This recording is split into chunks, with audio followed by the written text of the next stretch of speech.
안녕하십니까, 정의태입니다. 이재명 정부 국민소통 플랫폼 오픈, 종교범죄 가중처벌법 제안, 정명석, 허경영, 이만희, 슈카이브, 장길자, 도를 아십니까? 한학자 떨고 있나? 네, 이 주제로 말씀을 드리겠습니다.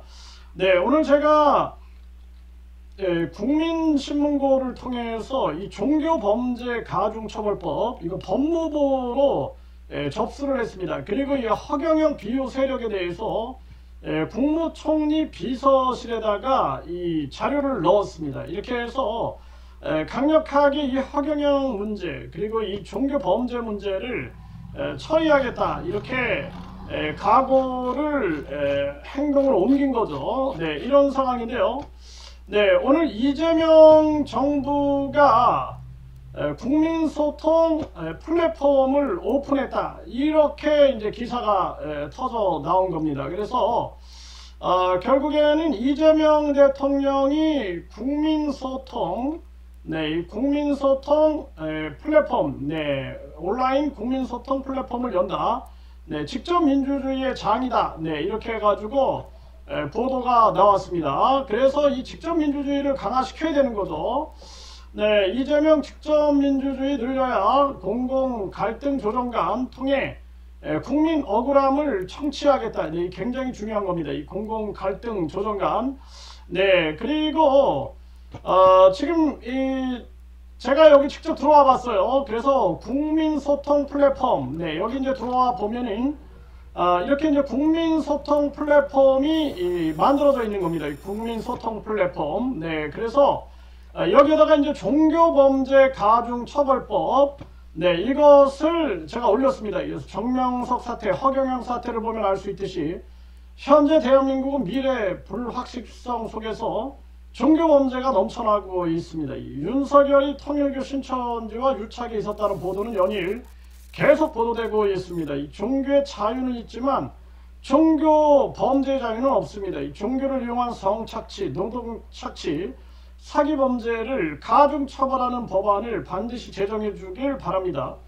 종교 범죄 또한 국가의 책임입니다. 더 이상 외면해서는 안 됩니다. 이렇게 작성을 했습니다.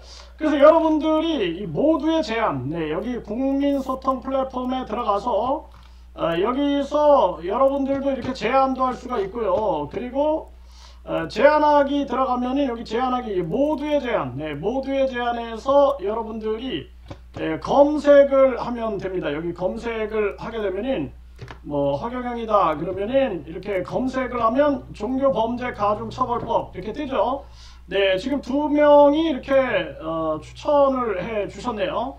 계속 이렇게 해가지고 이제 정부가 이 사실을 알게 해야 한다. 저는 그렇게 생각을 합니다. 그래서 이 종교범죄 가중처벌법, 여기에 대해서 여러분들이 계속 목소리를 냈으면 좋겠다, 이렇게 생각을 하고요. 그리고 이제 도를 아십니까? 뭐 이런 종교들 있죠. 도를 아십니까? 이런 대순진리의 이 피해자들도 이 목소리를 계속 내고 있는데 너무 가슴이 아파요. 이 종교 피해가 한두 가지가 아닙니다. 그래서 막 1억 5천을 피해봤다, 이런 목소리를 들으면은 제가 힘은 없고 하늘을 향해서 기도할 수밖에 없는 겁니다. 이렇게 돈 없고 힘 없고 빽 없고 이런 분들을 하늘이 굽어 살펴달라, 이런 기도밖에는 할 수 없는 겁니다. 그리고 한 분 같은 경우에는 허경영이를 준강제추행으로 고소를 했는데 경기 북부경찰청장 김호승한테 그렇게 연락을 하고, 그리고 제발 청장 전화번호 좀 알려달라, 그래서 안 알려주고 직원들이, 그리고 뿐만 아니라 찾아가겠다, 면담도 안 시켜주고, 그리고 청장에게 바란다, 이 글을 올렸는데 직원 시켜가지고 그냥 형식적으로 답변하고 직원이 막 꾸짖어 버리는 겁니다. 이 젊은 이 교사를 40년간 하셨던 이 어른한테 젊은 수사관이 막 무슨 씨 하면서 막 꾸짖고 막 가르치고 막 이런 모습을 보면서 정말 기가 막히다라는 생각을 안 할 수가 없습니다. 경기 북부경찰청 김호승 청장이 황제입니까? 하나님입니까? 아니 문턱이 그렇게 높아서 이 피해자들의 목소리를 어떻게 들어주냐라는 거예요. 아니, 경찰이 왜 있냐라는 거예요 도대체. 아니 폼 잡고 그냥 어깨에다가 완전히나 차고 피해자들의 목소리를 외면하고 그러려고 그 자리에 앉아있냐라는 거예요.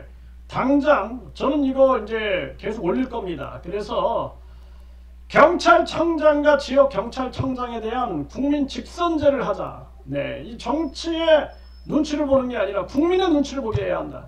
검찰총장, 지역검사장에 대해서 국민 직선제를 하자. 그리고 대법원장과 지역법원장에 대해서 국민 직선제를 하자. 저는 이거 강력하게 외칠 겁니다. 오죽하면 멕시코가 대법관 전원 그리고 뿐만 아니라 판사 전원을 직선제로 하겠습니까?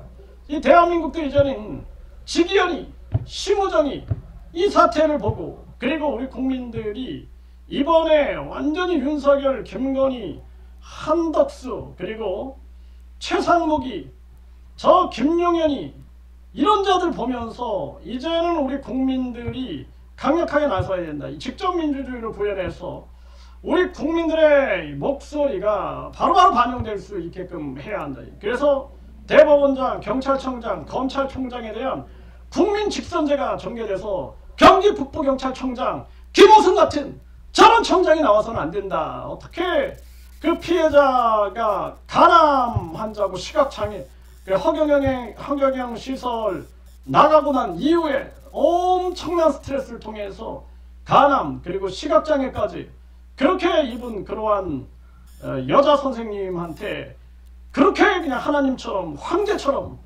그렇게 문턱을 높일 수가 있는가? 있을 수 없는 일이다라는 거예요. 있을 수 없는 일. 그래서 이제는 대한민국이 변해야 된다. 저는 그렇게 생각을 하고요. 종교범죄 가중처벌법, 이 종교범죄 가중처벌법에 대해서 많은 국민들이 이제 함께 목소리를 내야 된다. 이 더 이상 정명석이 그리고 저 한학자 그리고 더 이상 이런 각종 반사회적인 종교를 통해서 국민들의 삶을 외면하고 억압하는 그러한 자들을 더 이상 우리가 용서할 수 없다. 그래서 이제는 우리 국민들이 강력하게 나서야 한다. 저는 그렇게 생각을 합니다. 그래서 네, 이 지금 정명석이 뭐 허경영이 이만희 슈카이브 김태광이 그리고 장길자 도를 아십니까? 이 대선 진리에 이거 지금 보통 문제가 아니에요. 이거 지금 그래서 한학자 이 통일교죠. 이런 문제 총체적인 문제에 대해서 함께 공론화시켜서 반드시 종교범죄 가중처벌법을 통과시켜야 된다. 특히나 이 대선 진리에서 1억 5천 이 자녀가 아파가지고 자녀를 위해서 미래를 준비하고자 했던 그 어머니의 마음 그 마음을 외면하는 이 대한민국 정부가 돼서는 안 되고 그리고 이 허경영이 때문에 완전히 고통과 절망 속에서 땅을 스스로 파서 나를 묻고 싶은 심정으로 5년을 버텼다라는 그 여자 역사 선생님에 대해서 이제는 강력하게 정부가 나서지 않으면 안 된다. 저는 그렇게 말씀을 드립니다.